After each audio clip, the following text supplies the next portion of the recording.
Autumn is a favorite season of mine. Is it a favorite season of yours as well? The reason I like it is because it's that transitional season. You're going from warm to cold, pulling out your more deeper, richer fragrances. And I've got a great collection of autumn fragrances here for you. Niche and a little bit of luxury. Find out what they are coming right up.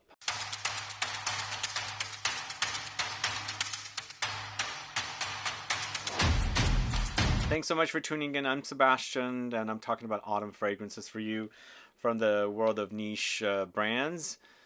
Yeah, it's a great season for me. I love it. I love that, you've had all the warmth already. Now it's time to get a little cold, wear the cozier fragrances. It's a cozy season for me. Drink a lot more warmer drinks and things like that, and wear the warmer fragrances. Let's go ahead and get started with the list. I've got mostly niche brands. There's probably one technicality here, and I'll tell you the technicality when I get to it. But we're starting off with Maison Francis Kurkdjian and the latest APOM. Have you tried it yet? I'm surprised how good it is. It's definitely in the style of MFK fragrances. His signature is all over here. And I feel like it's a combo of the two previous APOMs, PARFUM and PARFUM together. It's also a bit musky on skin. I like that about it. But it's got the soapy clean touches because of the orange blossom in here. But a really delicious recreation of the original. I can't decide if I like this one more or the original, which was the PARFUM that I had. The only thing I would say I should want from this is to be a little bit deeper and richer. But I think on warmer autumn days, APOM will be perfect from the house of MFK. And then going to a house called DANAE. It's Vietnamese coffee. I can't believe how realistic this coffee smells. I don't know if I get like true Vietnamese coffee experience because I've had plenty of it in my lifetime. We have a lot of Vietnamese restaurants here. For me, it's one of the best, most true, real coffee smells I've put my nose on. It's got coffee and chocolate. There's a little condensed milk. It doesn't get too creamy for me. There's a little bit, along with some other notes. It smells super fantastic, and autumn is a time to drink more coffee. I like the warmer drinks. And Vietnamese coffee is one of the truest smelling coffee drinks. I love it. Next, going to the house of JUSBOX. I won't talk about 54 yet. Soon, when it launches here in the States.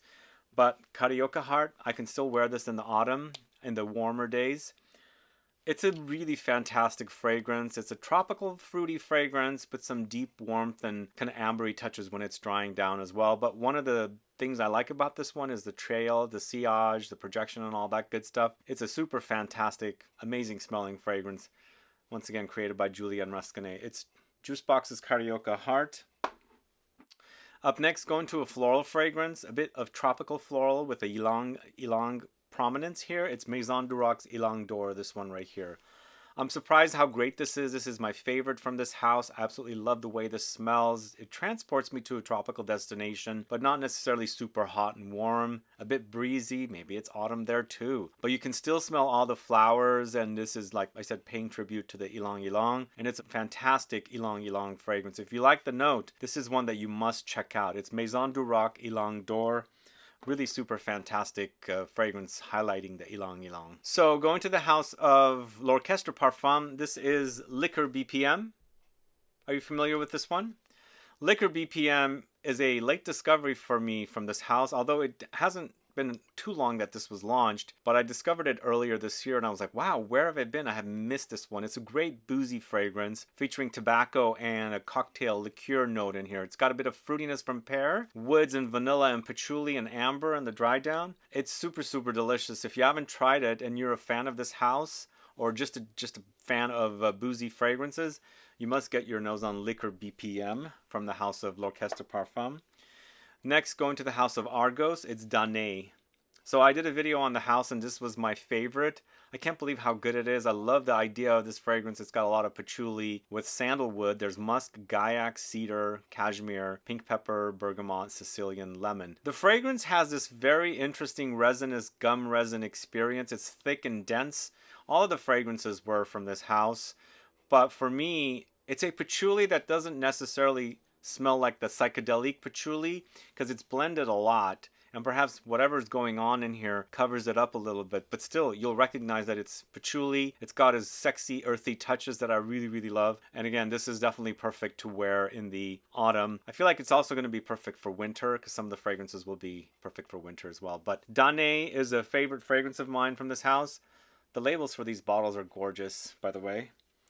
Next, going to the house of Room 1015, it's Cherry Punk Extrait. Are you guys familiar with Cherry Punk Extrait? The bottle's right there.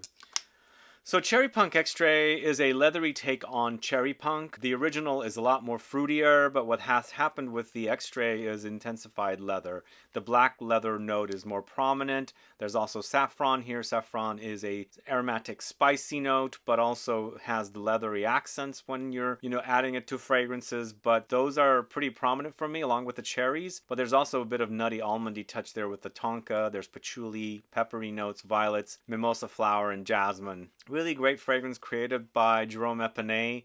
I much prefer the Extrait because I like the leathery touch. It's actually not as like a lost cherry effect happening here because of the leather, which is much more prominent. And I like that about it. When I'm smelling the lost cherry fragrances, I kind of get bored of them.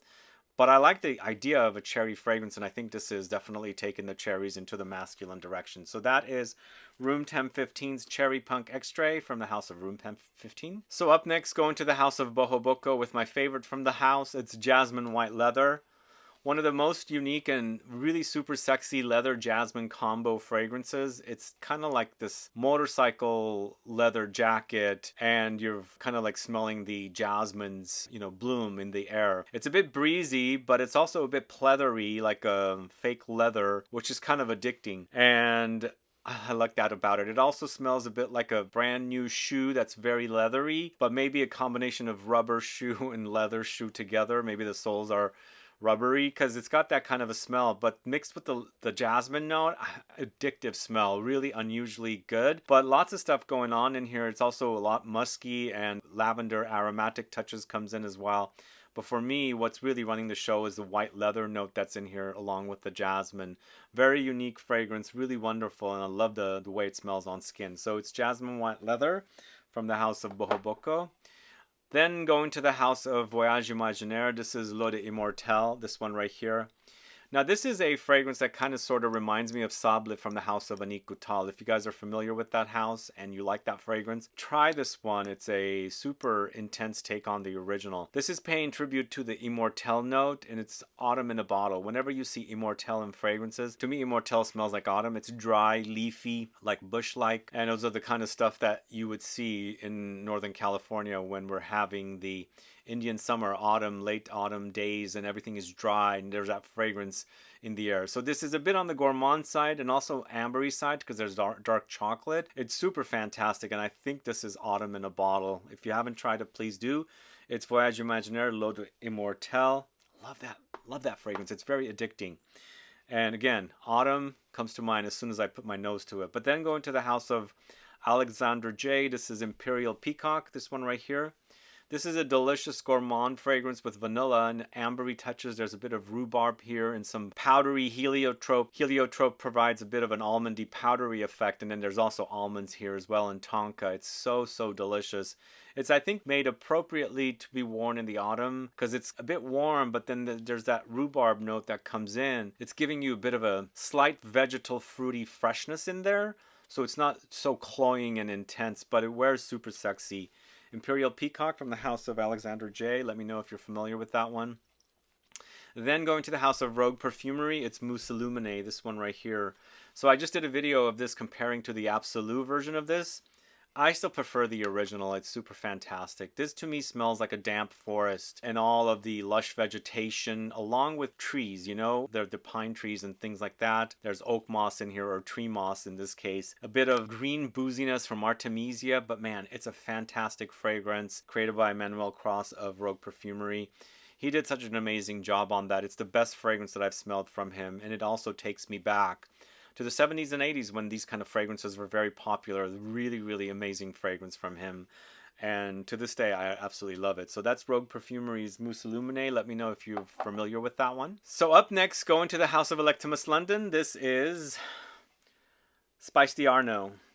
So this is, to me, a bready kind of a take on a gourmand fragrance. It's talking about the Arno River. I don't see any connection with the Arno River. Maybe they're talking about spices that you would buy from the shops that are along the Arno River, something like that. It is spicy, but it's also very bready gourmand. It's vanillic with aromatic touches and spices. There's a bit of leather because there's a big leather market near there. And all the balsams and resins together. It's super delicious. Probably more delicious take on a vanilla take on a gourmand compared to Vanilla Edesia when that came out. It's a really yummy fragrance, and if you like the idea of a bready gourmand, because I get breads and kind of like steamy hot baked breads or dough or something in here mixed in with all of the other notes, and it turned out very, very delicious by the perfumer. But this is Spice d'Arno. Again, I don't know the name. It doesn't make any sense to me, but I can kind of envision, you know, the spice markets and buying all the, you know, delicacies you can while walking along the Arno River. But next, going to the house of Maître Parfumeur Gantier, it's Ambre Perso. This will always be in a favorite fragrance list for me because it's one of the best ambers out there. It's very spicy and aromatic and very balsamic. It has Tolu and Peru balsam featured here, so it comes off very balsamic, but it's also got a lot of spices or spicy touches from aromatic notes and additional spices, but it's loads of resins and you know, vanilla and things like that to create this really gorgeous amber, powdery amber fragrance. So Maître Parfumeur Gantier, that is Ambre Perso. Very, very well-known fragrance, probably the most popular from that house. The next fragrance I'm talking about is Ormonde Jane's Vanille des Afriques Intensivo. I can't believe how good this vanilla is, and I think this is also a very masculine take on vanilla. It has a prominent note of iris or orris here, but as I was mentioning in another video, I get the experience of mastic resin. I don't know if you guys are familiar with this note. It has that kind of an effect here when it's connected with the vanilla. So it doesn't scream sugary sweet and very gooey or caramelly gourmand. It's a bit on the masculine side, I think, and it smells super amazing, and it's garnered me compliments as well. So if you like the idea of a vanilla that's not super uber gourmand and gooey and, you know, sweet and things like that, try this one. It's really, really nicely made, and it's got the DNA of Ormonde Jane, but of course it's vanilla and an orris, and for me, I'm getting that mastic resin touch. So it's Vanille des Afriques Intensivo from the house of Ormonde Jane. And then going to another fragrance that features this autumn note of Immortelle. We're talking about Marc-Antoine Barrois' Ganymede, this one right here. Does it smell like autumn to you guys?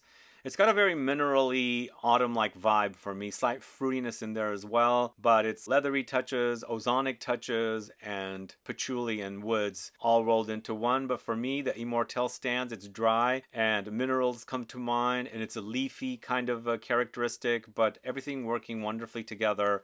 One of the best creations from the perfumer Quintin Biche. To me, it also comes a little bit like a different take on Baccarat Rouge, because there is something musky and sexy in there, even though they're not using ambroxan or something similar to ambroxan.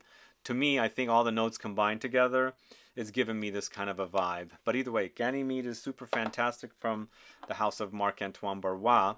And we're speaking about autumn fragrances here from the niche houses.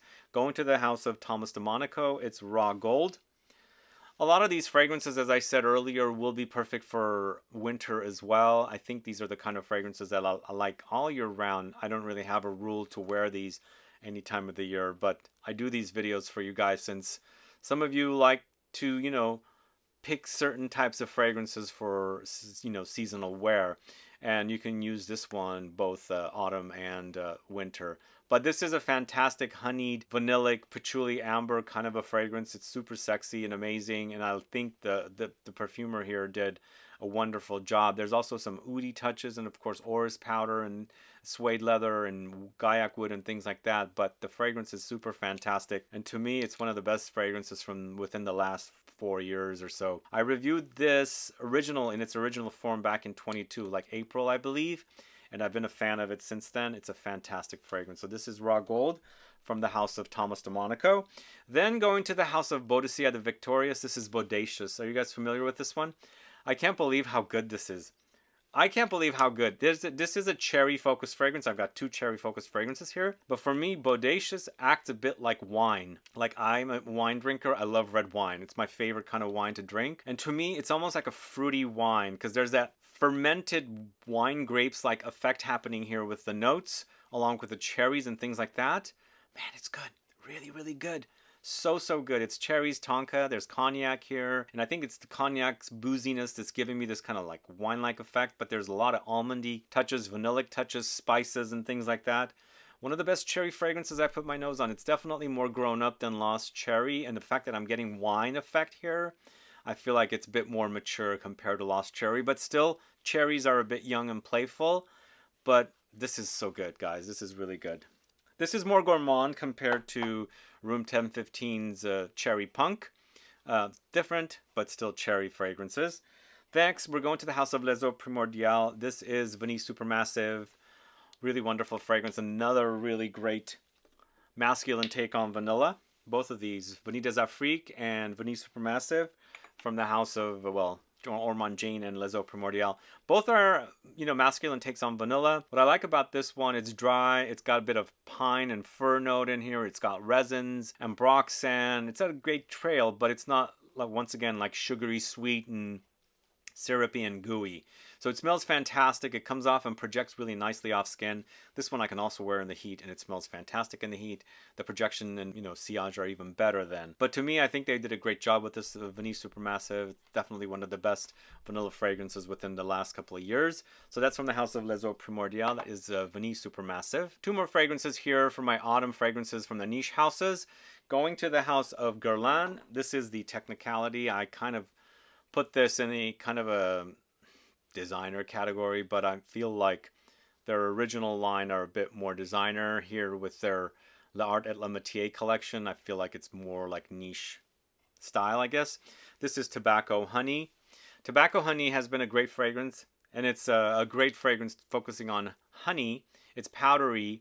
It's a bit musky. I feel like honey can come off a bit animalic to some people because it is made from an animal after all. But really love the contrast of the honey and the tobacco together. They are perfect, kind of like the best friends because they smell wonderfully together. It's kind of similar to Back to Black from Bikilium, but for me this is a lot better.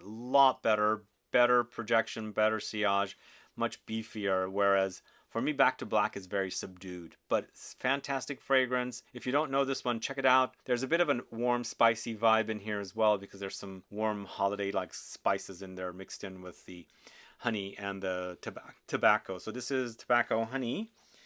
And last but not least, we're talking about Reine de Saba's Reine Maqueda. This is such a sexy fragrance, and I feel like you can wear it in the summer, and also I think you can wear it in the autumn, because in the autumn you still have a bit of warmth, and I think this needs a little warmth for that projection and sillage to happen.